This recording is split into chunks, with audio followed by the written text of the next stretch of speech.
So it's Black Friday. I am not out shopping for gifts. I'm in my happy place, the wood shop. I would rather make gifts. And today is all about making a chess set that you can make as a gift for someone that you want to give it to.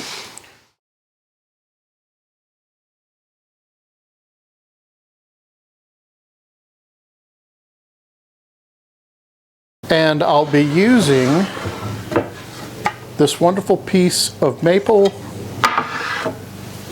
and this wonderful piece of Padauk.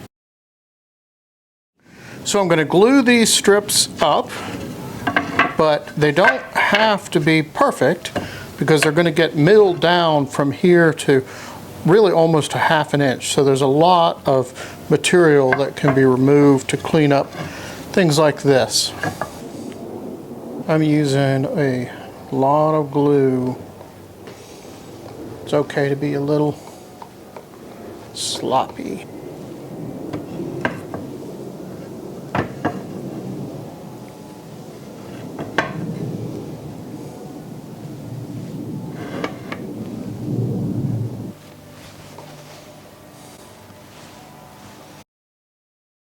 It's a long story. I've been working on this particular design for probably about 3 years now. This set of drawings is called the final drawings. So when I think something's done, I call it final. And then when I find another way to improve it, then it becomes final. And so this one's final. So I'm going to rip these into a little bit wider than 3/4 of an inch. Ultimately, they'll be milled down to exactly 3/4 by 3/4. So a lot of this stuff will go away. So it just needs to be a little bit wider.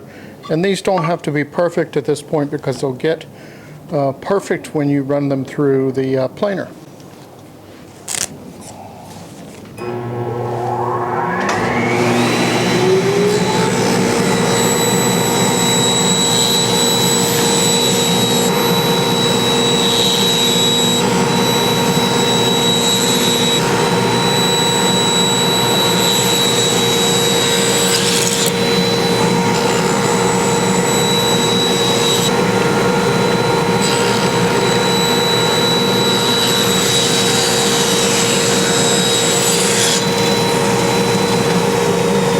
It's relatively simple to make.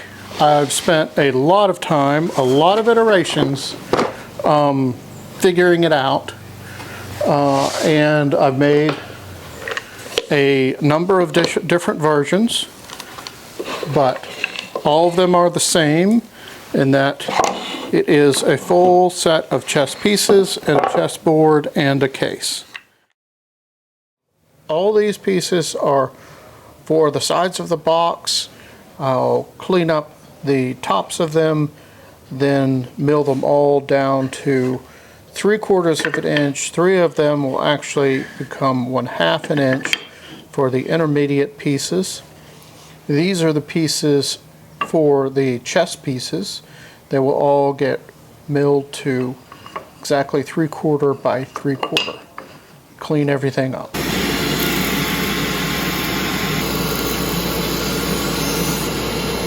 Thought for Christmas, I'll make some chess pieces and give them as gifts with a vinyl chessboard, which, you know, was cool. But then I kind of liked the pieces themselves, and somehow just having a vinyl chessboard just wasn't enough. So then I went down the road of designing the board and the case, which in some ways is more difficult than the pieces themselves. I just think it's so cool. It's something that looks terrible like this. It's going to look great after a few passes through the planer.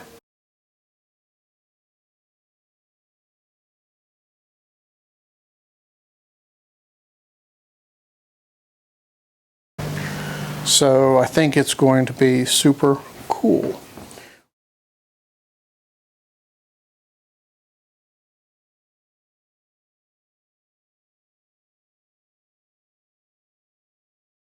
One thing I really like about the design is because the boards are fairly small, you don't have to worry so much about wood movement, and you get the kind of checker inside outside, so it doesn't have to have a backer board to hold it steady, which I think is kind of more interesting and more authentic.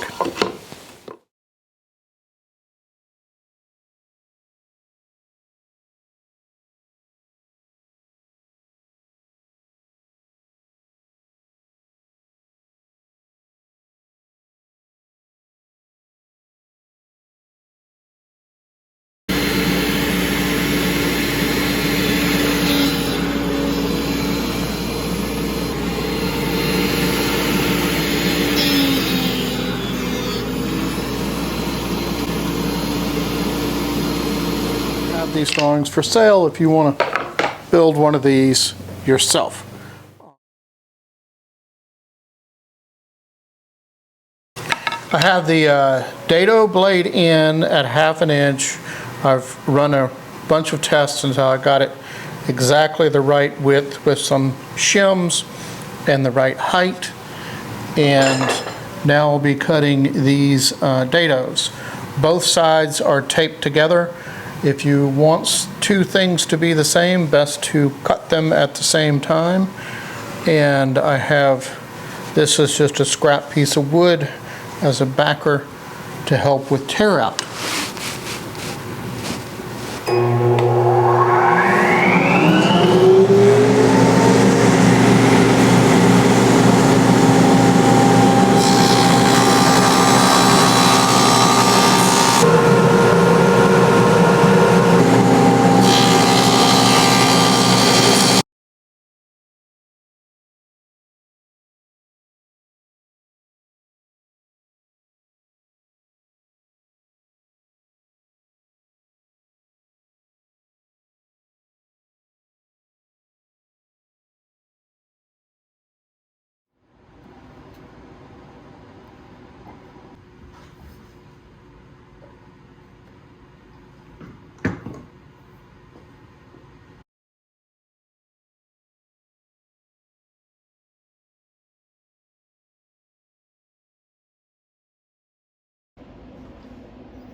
So the design challenge with the pieces was to figure out how to make beautiful chess pieces with a relatively limited number of operations and fairly simple and repeatable operations.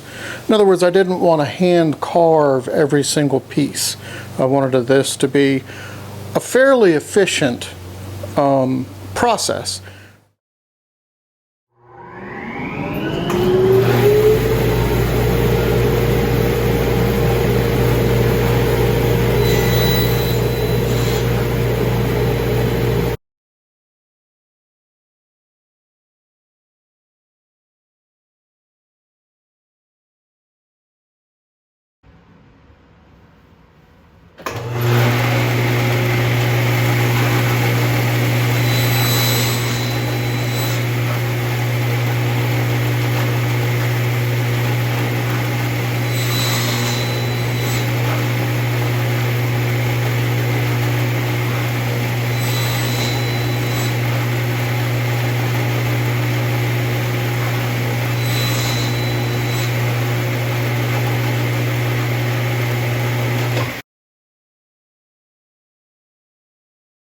Process.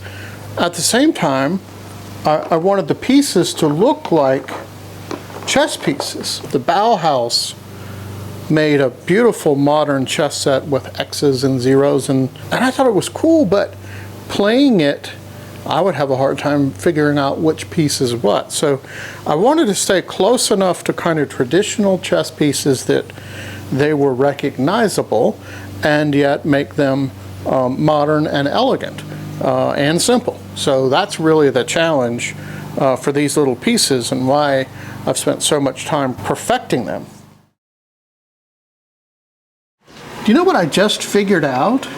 See, I've been taking these completely off in order to get this fence out, and I just realized that they put these big round holes so that you can just lift it off. Isn't that cool? I know, I'm an idiot and I'm easily amused, but this is the highlight of my day. Started drilling holes for the pieces. Have this jig to help me consistently drill the holes. I always blow off all the sawdust.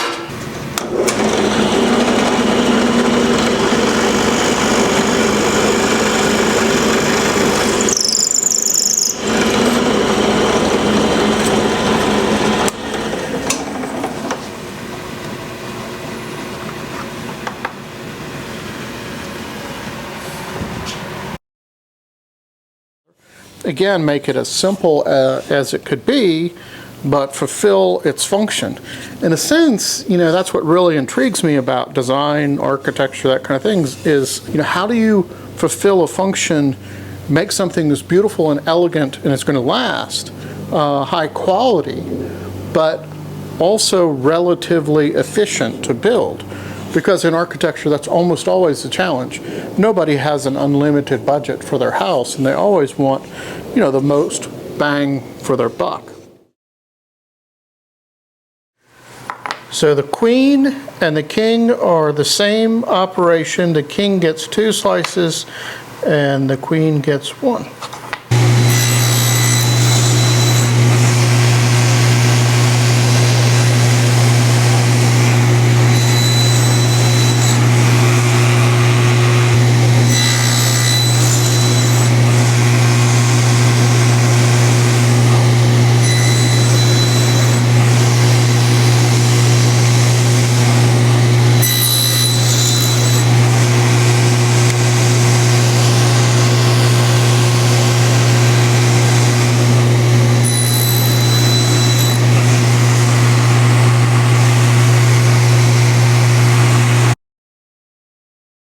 So this is the first cut for the night. Cut up this way, and then there'll be a diagonal cut.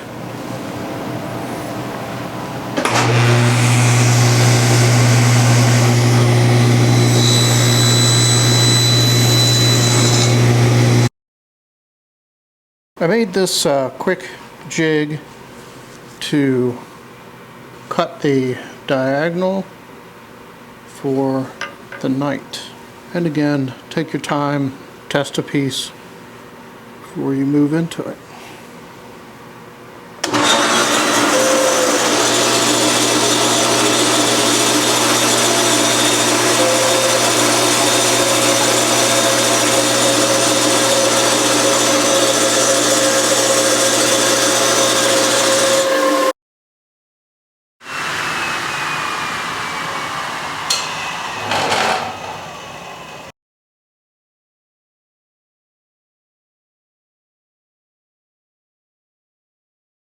The last cuts are to cut the angles on the top of the pawns, and I have another jig for that.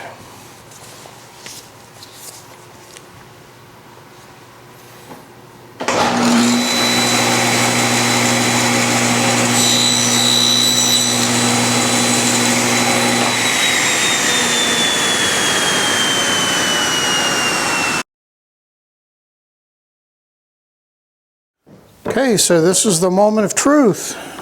We'll see if all this stuff actually fits. And of course, there's a very particular way that the pieces go in. See, I think this thing is simple, but then again, I could certainly understand why people might think it is complicated. Sort of interesting that something can be both of those things. If this works, the only thing left to do is to sand and finish the box, make the strap, and then enjoy it.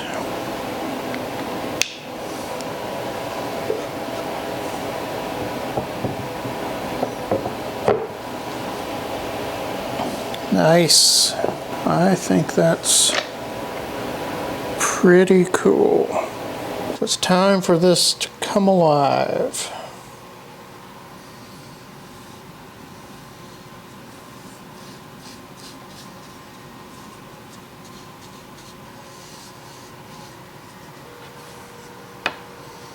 I'll just give you a preview of what the top will look like.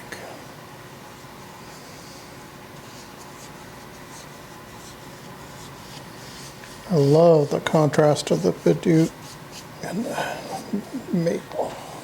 Here it is. I think it turned out really awesome. But there's one problem. Can you see the problem yet? Just untie and reveal the pieces. I think the pieces turned out great. They're simple, modern, but recognizable, I believe. But have you seen the problem yet? So the easiest way to set up for a game is to actually put the top on, flip it, and then the pieces are ready to go. Have you seen the problem now? So I think the chess set looks great, except for one tiny little detail, which is the misalignment of the game board, which makes the whole thing pretty much useless. One little lapse in concentration during the build where I should have checked this. Of all the details I got correct, I missed this one. Maybe the most important one. I guess from a filmmaking standpoint, this would be a brilliant move to create some drama. But trust me, this screw up is honest. So first there's an emotional reaction to a screw up like this. Sailors have created lots of words that can be used in this situation. But then the next thing is to remove yourself from the wood shop and think. The challenges of fixing a problem like this are a reminder that we're in the physical world, not the digital world. And I go to the wood shop to learn from the physical world. The first thing I thought is, well, just turn this around. But that doesn't help. Maybe if I turn it again. No, maybe if I turn this one around. Nope. Now you see, if this was AutoCAD or SketchUp or Photoshop, I would just flip the piece, which is exactly what I need to do here, is flip it. The frame, of course, is the problem. So now that I've thought about it, I will cut the frame off, refinish the board pieces, get more hard maple, build another frame, and put it back together again correctly. Now, of course, it would have been easier to pay attention. When I see master craftspeople, which I am not yet, they seem to know to pay attention. I think that's the most important thing. And I'm still learning that, obviously. But it's still wonderful, and it's going to be wonderful when it's fixed. That's it for the year. After this, I'll be working on the building that will be in the next video. I hope everyone has a great holiday. Cheers.